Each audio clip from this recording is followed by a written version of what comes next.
Je suis rentré de Vancouver après 2 semaines au chevet de ma mère. En rentrant chez moi, j'ai entendu des coups désespérés provenant du sous-sol. J'ai brisé le cadenas et j'ai trouvé ma femme, sale, déshydratée et confuse. Elle était enfermée là depuis 14 jours. Quand je lui ai demandé qui avait fait ça, elle a chuchoté, « Jenny. Notre fille. » Elle a dit qu'elle avait besoin. Alors je me suis assuré qu'elle ait exactement ce qu'elle méritait. Je suis arrivé dans mon allée après 2 semaines d'absence, épuisé par le vol de nuit depuis Vancouver. Ma mère avait eu un accident vasculaire cérébral, et j'avais été à son chevet pendant le pire. Elle était stable maintenant, Dieu merci, mais j'avais désespérément besoin de rentrer auprès de Margaret, ma femme. Elle souffre d'un début de maladie d'Alzheimer, et 2 semaines de séparation m'ont semblé une éternité. La maison était sombre. Cela m'a paru étrange. Il n'était que 20 heures, et Margaret laissait habituellement les lumières du salon allumées.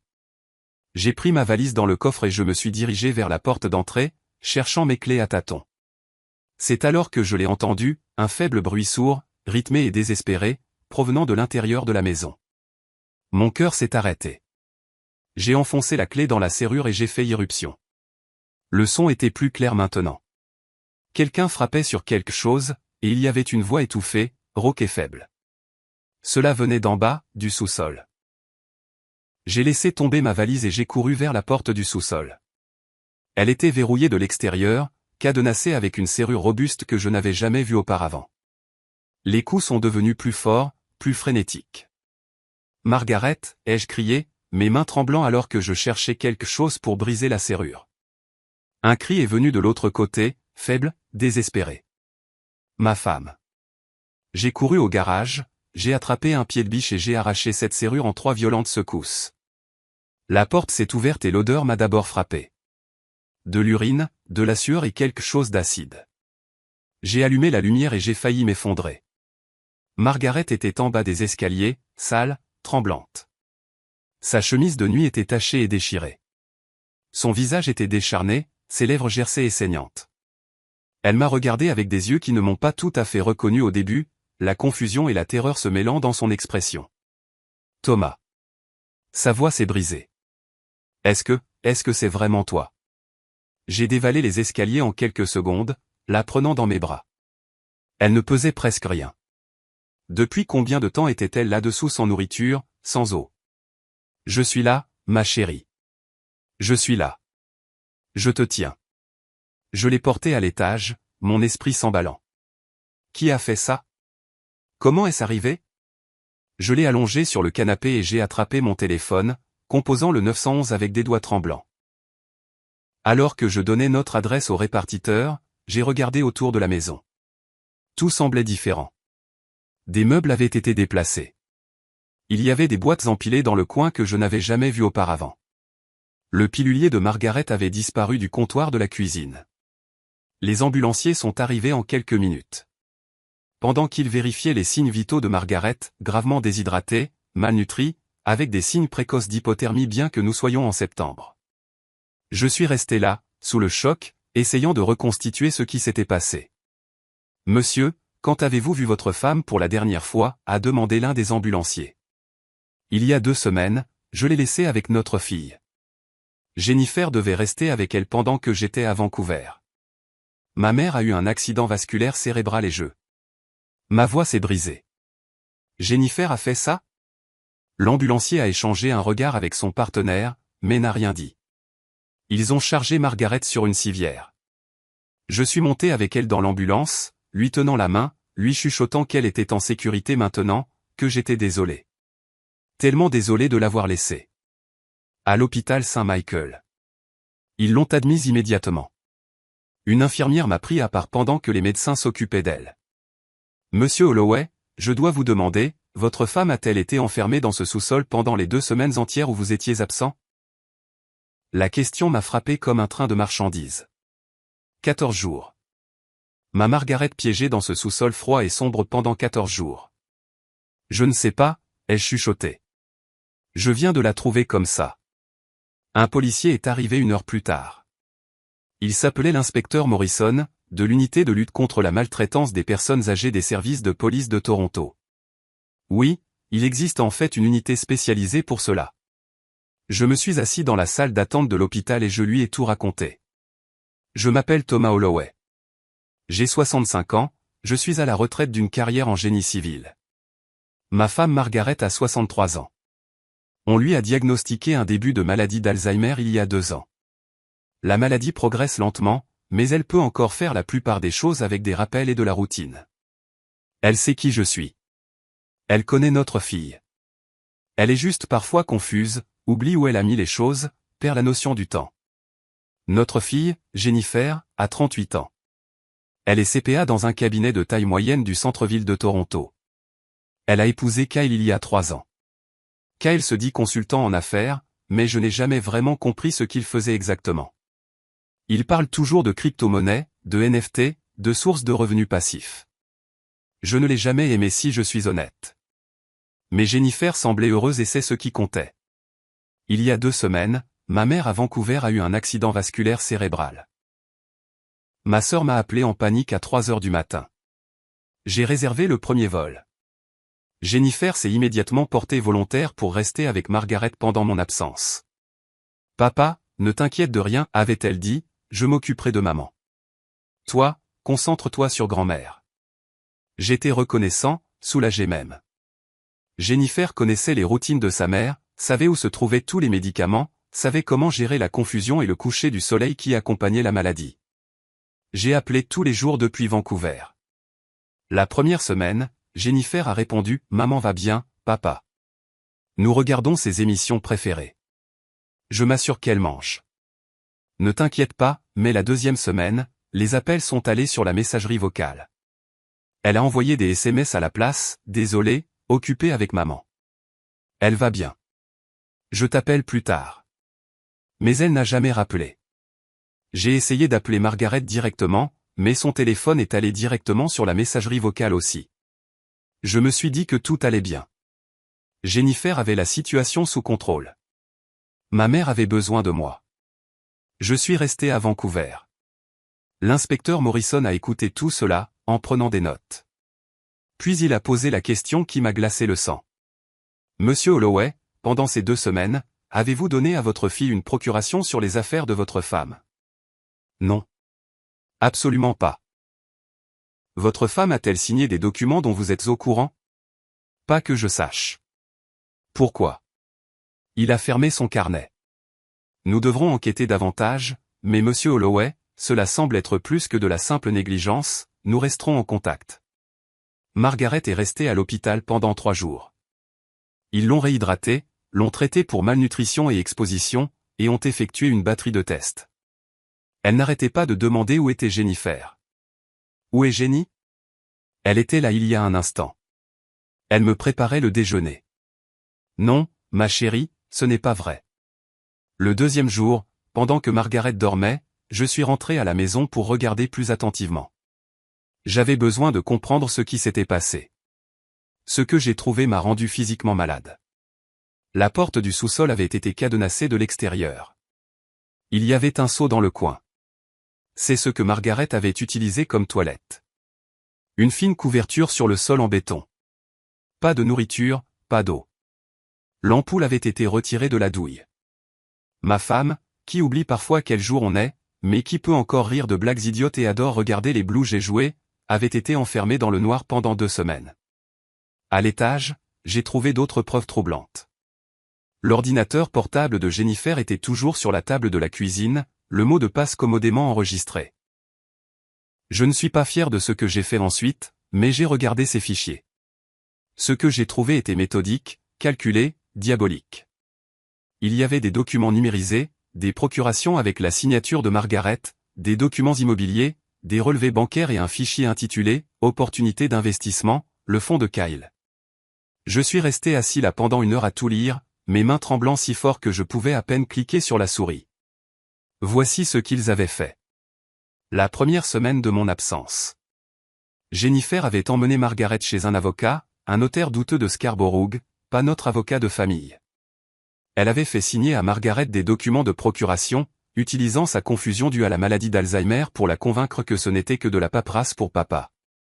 Le notaire n'a apparemment pas posé beaucoup de questions. La signature de Margaret était tremblante mais reconnaissable. Avec cette procuration, Jennifer avait accédé à nos comptes bancaires. Elle avait retiré 75 000 $ de nos économies, de l'argent que nous avions soigneusement mis de côté pour les soins futurs de Margaret à mesure que sa maladie d'Alzheimer progressait. Elle avait également contracté une ligne de crédit sur valeur domiciliaire sur notre maison pour 100 000 $ supplémentaires. Nous étions propriétaires de notre maison à Leslieville depuis 20 ans. Maintenant, nous devions 100 000 $ à la banque. Tout cet argent, 175 000 $, avait été transféré à une entité appelée Thornhill Capital Management. 3 clics plus tard, j'ai découvert que Thornhill Capital était la société de Kyle, une société à numéro enregistrée il y a seulement 6 mois. Son activité, investissement en crypto-monnaie et conseil en blockchain. En d'autres termes, Kyle dirigeait une sorte de stratagème de crypto et ils avaient utilisé la confusion de ma femme et mon absence pour le financer. Mais voici la partie qui m'a donné envie de vomir. Ils ne pouvaient pas laisser Margaret me parler. Si j'avais appelé la maison, Margaret m'aurait dit que quelque chose n'allait pas. Même avec sa maladie d'Alzheimer, elle saurait que quelque chose n'allait pas. Ils devaient donc la faire taire. Leur solution? L'enfermer au sous-sol. J'ai trouvé un échange de SMS entre Jennifer et Kyle datant du 3e jour. Kyle, elle n'arrête pas de pleurer pour ton père. Ça ne va pas marcher. Jennifer, elle oubliera. Donne-lui un autre jour. La confusion aide. Kyle, et si quelqu'un vient la voir? Jennifer, qui? Papa est à Vancouver. Les amis de maman ne sont pas venus depuis des mois à cause de son état. Tout va bien. Ils avaient planifié cela. Ils avaient sciemment enfermé une femme confuse et vulnérable dans un sous-sol pour voler ses économies de toute une vie. J'ai immédiatement appelé l'inspecteur Morrison. Il est venu à la maison avec 2 autres agents. Je leur ai tout montré, l'ordinateur portable, les documents, les messages textes, l'état du sous-sol. Monsieur Holloway, a dit Morrison avec précaution. Il s'agit de maltraitance de personnes âgées, d'exploitation financière et de séquestration illégale. Nous aurons besoin du témoignage de votre femme quand elle sera en état, mais il y a plus qu'assez ici pour des accusations. Où est ma fille maintenant, ai-je demandé. Nous ne le savons pas encore. Avez-vous une adresse pour elle? Je l'avais. Jennifer et Kyle vivaient dans un condo à Liberty Village à environ 20 minutes. L'inspecteur Morrison a passé un appel et en 1 heure, des agents ont été dépêchés à leur adresse. Ils n'étaient pas là, mais ce que les agents ont trouvé dans ce condo mènerait à encore plus d'accusations. L'endroit était presque vide. Les meubles avaient disparu. Les placards vidés. Mais dans la poubelle. Et c'est là qu'ils ont été négligents, les agents ont trouvé des relevés bancaires, des documents pour des billets d'avion aller simple pour le Portugal, et un courriel imprimé d'une société de gestion immobilière à Lisbonne concernant une location de 6 mois. Ils prévoyaient de s'enfuir, de prendre l'argent et de disparaître dans un pays sans traité d'extradition pour les crimes financiers. Mais ils avaient laissé trop de preuves derrière eux, et ils avaient sous-estimé la rapidité avec laquelle je reviendrais. Le rétablissement de ma mère a été plus rapide que prévu et je suis rentré 3 jours plus tôt que prévu initialement. Si j'étais resté à Vancouver pendant les 2 semaines complètes comme prévu, Margaret serait peut-être morte dans ce sous-sol. Jennifer et Kyle auraient découvert son corps, joué la fille dévastée et auraient été dans un avion pour Lisbonne avant que quiconque ne pose de questions. L'inspecteur Morrison a été direct à ce sujet. Votre retour précoce a sauvé la vie de votre femme. Cette prise de conscience que ma fille, la petite fille à qui j'avais appris à faire du vélo, qui avait pleuré dans mes bras quand son poisson rouge est mort quand elle avait 7 ans, avait été prête à laisser sa propre mère mourir pour de l'argent. Je ne pouvais pas le traiter. La chasse à l'homme a commencé. La police de Toronto a émis des mandats d'arrêt contre Jennifer et Kyle. Leur visage était aux nouvelles dans les 48 heures. Fille et gendre recherchés dans une affaire de maltraitance de personnes âgées. Les médias s'en sont donnés à cœur joie. Mon téléphone n'arrêtait pas de sonner. Des journalistes, des voisins, des gens de mon ancien lieu de travail qui prenaient contact. J'ai tout ignoré. Mon attention était portée sur Margaret. Elle est sortie de l'hôpital le 4e jour. Toujours faible, mais se remettant physiquement. Mentalement, cependant, elle était confuse. Elle n'arrêtait pas de demander où était Jennifer. Jenny vient-elle dîner, demandait-elle. Non, ma chérie. Pas ce soir. Ai-je fait quelque chose de mal? Pourquoi ne vient-elle pas me voir? Comment expliquez-vous à quelqu'un atteint de la maladie d'Alzheimer que sa fille est un monstre? Que la femme à qui elle a donné naissance, qu'elle a élevée et aimée l'avait enfermée dans un sous-sol pour la voler.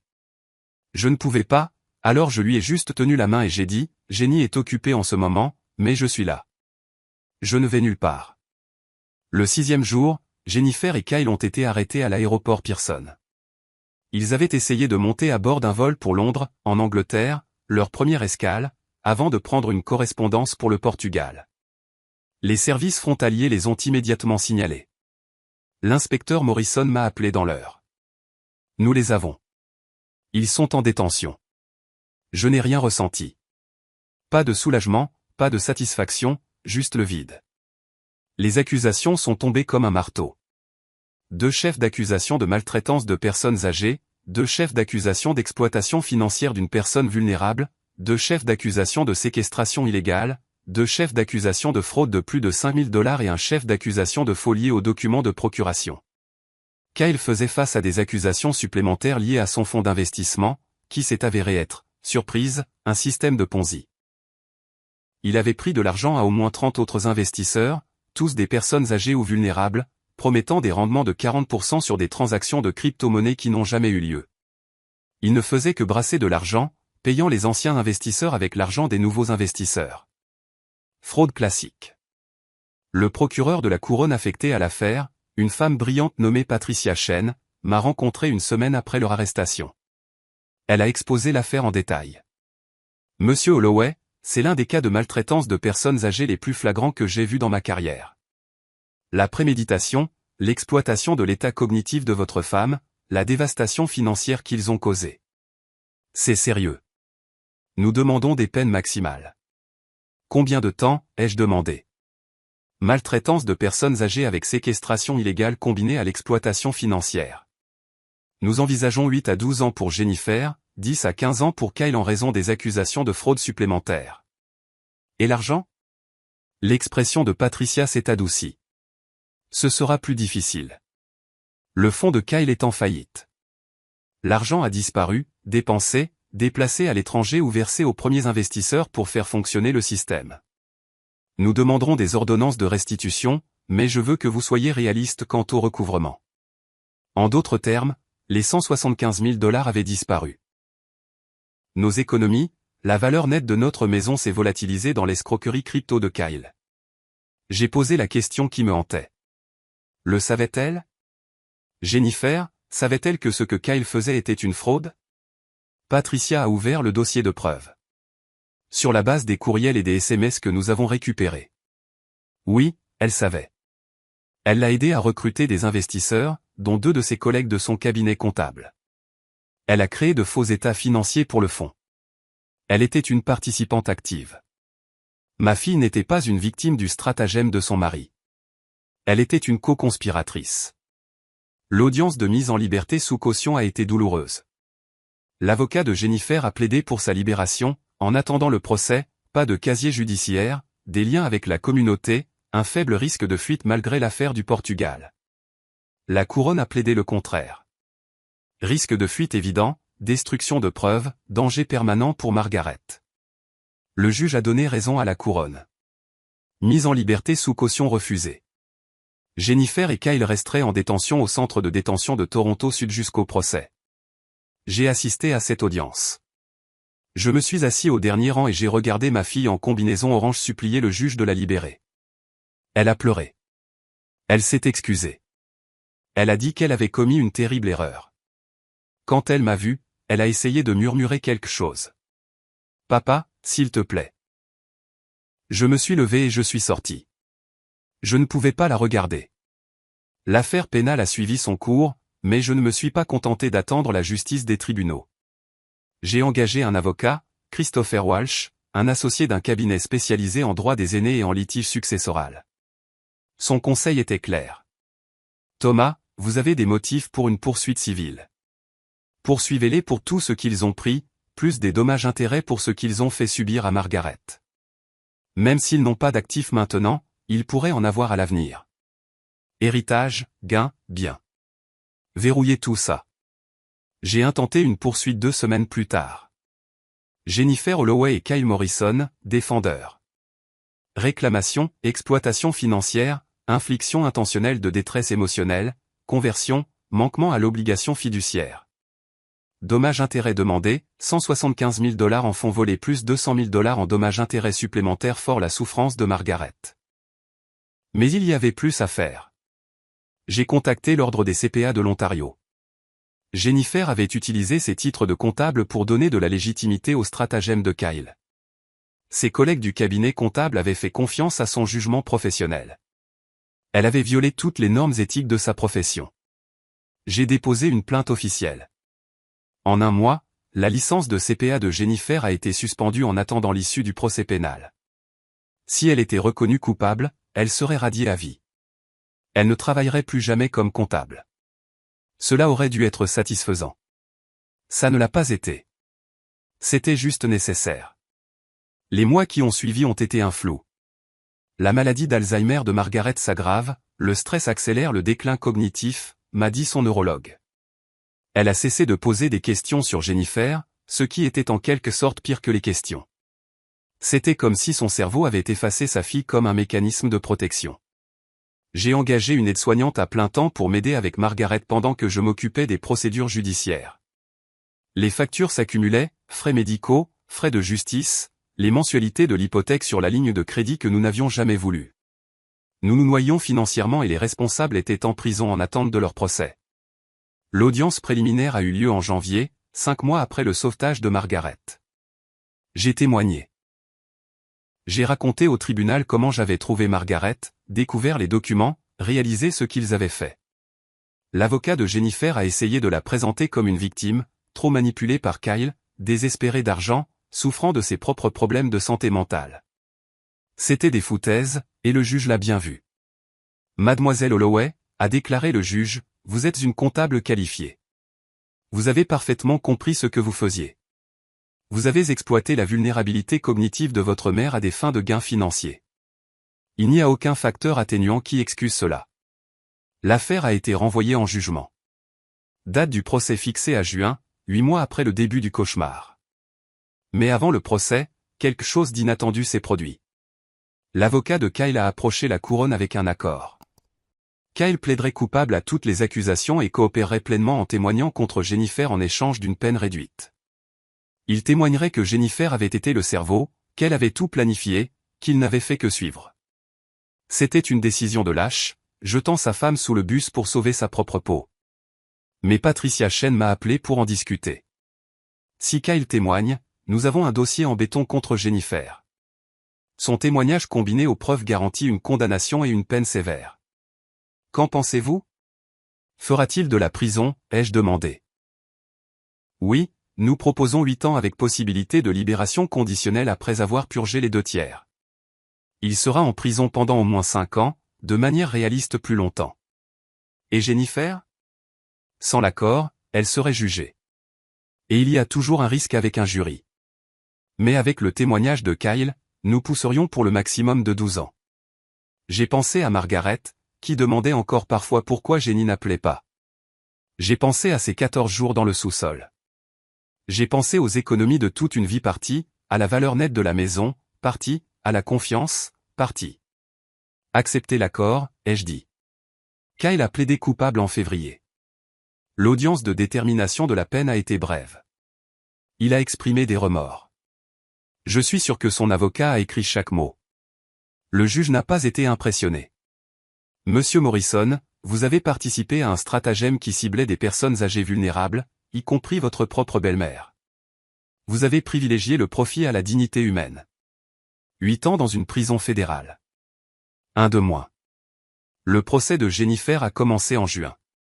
Il a duré 3 semaines. La couronne a présenté les preuves, la fraude à la procuration, les virements bancaires, le sous-sol, les SMS planifiant l'évasion au Portugal. Ils ont appelé Margaret à témoigner. Ce fut le jour le plus difficile de ma vie. Regarder ma femme confuse et diminuée essayer d'expliquer ce qui lui était arrivé. Elle n'arrêtait pas de s'embrouiller, d'oublier des détails, de demander si elle pouvait rentrer chez elle. L'avocat de Jennifer a essayé d'utiliser cette confusion pour suggérer que Margaret ne pouvait pas être un témoin fiable. Mais ensuite, la couronne a diffusé la vidéo. La police avait filmé le sous-sol le jour où ils avaient exécuté le mandat de perquisition. Cet espace sombre et froid, le seau, la fine couverture, les égratignures sur la porte où Margaret avait essayé de se frayer un chemin. Le jury a regardé en silence. 2 d'entre eux pleuraient. Kyle a témoigné ensuite. Il a exposé tout le stratagème. Comment Jennifer l'avait approché avec l'idée, comment elle avait fait des recherches sur les lois sur la procuration, comment elle avait trouvé le notaire qui ne poserait pas de questions, comment elle avait planifié le calendrier autour de mon voyage à Vancouver. C'était tout elle, a-t-il dit. J'ai juste fait ce qu'elle m'a dit de faire. Même si c'était en partie pour se servir, les preuves le confirmaient. L'ordinateur portable de Jennifer montrait qu'elle avait fait des recherches sur la procuration, l'exploitation des personnes âgées et les pays sans extradition des semaines avant l'accident vasculaire cérébral de ma mère. Elle avait planifié cela. Jennifer a témoigné pour sa propre défense. Ce fut un désastre. Elle a essayé de prétendre qu'elle avait essayé de nous aider, que Kyle l'avait manipulée, qu'elle n'avait jamais eu l'intention de blesser personne. La couronne l'a détruite lors du contre-interrogatoire. Mademoiselle Holloway, vous avez envoyé un texto à votre mari. Elle oubliera. Donne-lui un autre jour. La confusion aide. Vous parliez de votre mère. Que espériez-vous qu'elle oublie? Silence. Mademoiselle Holloway, vous avez enfermé votre mère dans un sous-sol sans nourriture ni eau pendant 14 jours. Vous lui avez volé les économies de toute une vie. Vous aviez l'intention de fuir le pays. Et vous voulez que ce tribunal croie que vous n'avez jamais eu l'intention de blesser personne? Jennifer s'est effondrée en larmes. Le jury n'a pas été ému. Les délibérations ont duré 4 heures. Coupable sur tous les chefs d'accusation. La détermination de la peine a eu lieu 2 mois plus tard. J'ai soumis une déclaration de la victime, 5 pages, détaillant ce que cela avait fait à Margaret, à moi, à nos vies, comment nous avions perdu non seulement notre argent, mais aussi notre sentiment de sécurité, notre confiance, notre famille. Margaret a essayé d'en soumettre une aussi, mais sa maladie d'Alzheimer l'en a empêché. Son neurologue a soumis une lettre à la place, documentant comment le traumatisme avait accéléré son déclin cognitif. Le juge a tout lu. Puis elle a regardé Jennifer. Mademoiselle Holloway, vous êtes une femme instruite et intelligente. Vous avez compris la vulnérabilité de l'état de votre mère et vous l'avez exploitée sans conscience. Vous avez trahi non seulement sa confiance, mais toutes les normes de la décence humaine. Ce tribunal ne voit aucun facteur atténuant. Jennifer Holloway, vous êtes condamnée à 12 ans de prison fédérale. J'ai expiré. C'était fini. Mais ce n'était pas le cas. Pas vraiment. La poursuite civile s'est réglée 1 mois plus tard. Jennifer et Kyle étaient conjointement responsables de 375 000 $. Bien sûr, ils n'ont pas cet argent. Le tribunal a mis des privilèges sur tous les actifs, salaires ou héritages futurs. S'ils ont un jour quelque chose, nous l'obtiendrons, mais de manière réaliste, nous ne verrons jamais cet argent. L'ordonnance de restitution de l'affaire pénale dit qu'ils nous doivent 175 000 $ plus les intérêts. Encore une fois, bonne chance pour recouvrer la somme. La maison. Nous avons réussi à refinancer la ligne de crédit sur valeur domiciliaire dans notre hypothèque, mais nous avons maintenant des paiements pour la première fois en 20 ans. Nous paierons cela pour le reste de notre vie. Les coûts des soins de Margaret augmentent à mesure que sa maladie d'Alzheimer progresse.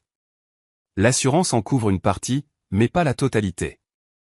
J'envisage de vendre la maison d'ici quelques années pour me permettre des soins de la mémoire. Jennifer est à l'établissement Grand Valley pour femmes, à environ 1 heure à l'ouest de Toronto.